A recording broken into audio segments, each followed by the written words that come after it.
السلام علیکم. میرا نام یاسمین ہے اور میں ایک اسٹوڈنٹ ہوں. میرا سوال ڈاکٹر ذاکر نائک سے ہے کہ میرے والد خوارج ہیں. وہ جمہوری نظام کو کافر کہتے ہیں اور حکومت اور اس میں رہنے والے لوگوں کو بھی کافر کہتے ہیں.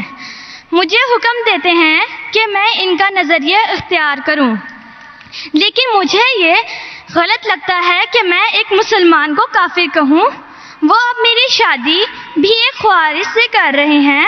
کیا خوارج سے شادی کرنا جائز ہے؟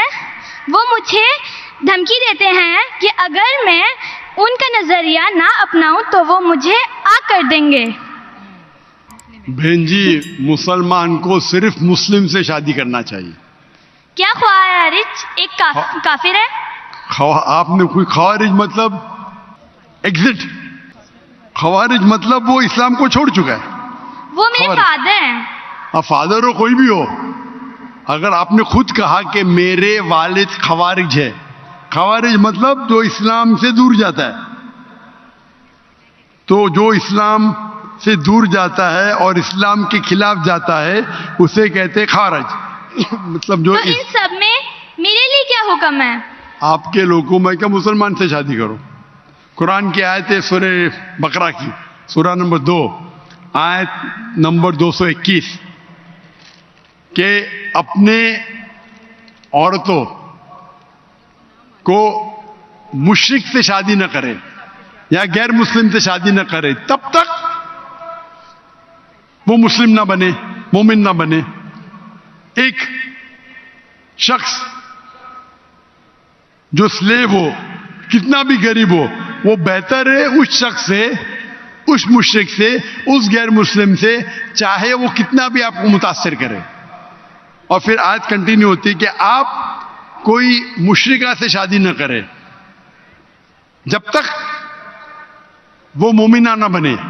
تو اسلام میں صاف کہا گیا ہے کہ آپ ایک مسلم سے شادی کرنا چاہیے.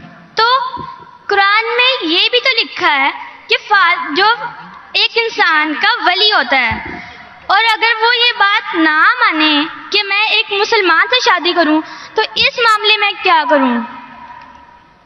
بہن جی، یہ قرآن میں نہیں لکھا ہے، حدیث میں لکھا ہے.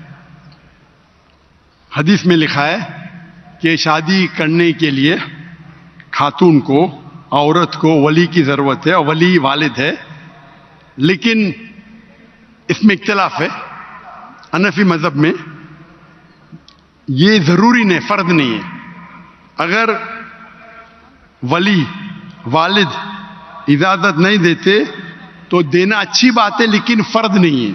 باقی 3 ائمہ میں ولی والد ہونا ضروری ہے. لیکن آپ کے کیس میں اگر والد خوارج ہے تو یہ آتا ہی نہیں معاملہ. یہ ان کے لیے بہن جی، آپ بیچ میں دخل اندازی دیتے رہیں گے تو کیسا میں جواب دوں؟ آپ کا سوال ختم ہو چکا ہے، ابھی جواب کو سنیے. آپ اگر دخل اندازی، آپ کو اپنا سوال پورا ایک ساتھ میں بولنا چاہیے. آپ بیچ میں دخل اندازی کرتے رہیں گے تو ختم ہی نہیں ہوگا نا. آپ کا سوال ختم ہو گیا، ابھی جواب سنو اور دوسرے کو موقع دو سوال کرنے کا.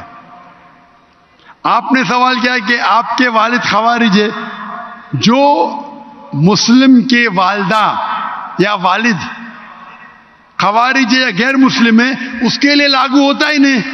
اگر آپ کے والد غیر مسلم ہیں یا خوارج ہے تو آپ پہ یہ حدیث لاگو ہی نہیں ہوتی ہے.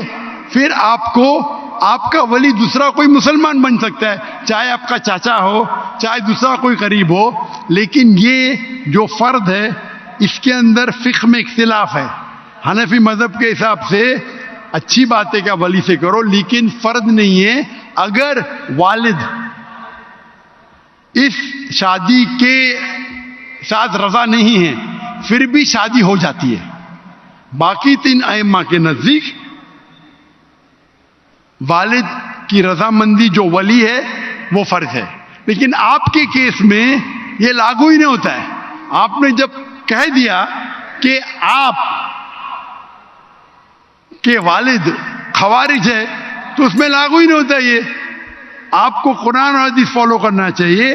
آپ کے جو قریب ہے، جو آپ کا محرم ہے، وہ اس کو آپ ولی بنائیں, چاہے آپ کا چاچا ہے, چاہے آپ کا بھائی ہے جو اب بھی مسلمان ہے, اس کو ولی بنا کے آپ شادی کر سکتے. اگر آپ حنفی ہیں تو وہ بھی ضرورت نہیں, ولی کی ضرورت نہیں. تو آپ ایک اچھے مسلمان سے شادی کیجئے. اللہ کے رسول فرماتے کہ شادی کرنے کے لیے 4 چیز دیکھتا ہے انسان. ایک ہے حسن, بیوٹی. ایک ہے دولت, کتنا مال ہے. تیسرا نوبلٹی, کون سے خاندان سے ہے. اور چوتھا ورچیو, ایمانداری, کتنا ایمان ہے, کتنا تقوی ہے. اور سب سے بہتر ہے تقوی. تو میری التجا آپ سے ہے کہ ایسے مرد سے شادی کرو جو تقوی والا ہے, وہ سب سے بہتر ہے. اور آپ سوچ سمجھ کے ڈیسیشن لو, اور اچھے مسلمان جو دین کے اوپر عمل کرتا ہے, قرآن حدیث کو فالو کرتا ہے, اس سے شادی کیجیے.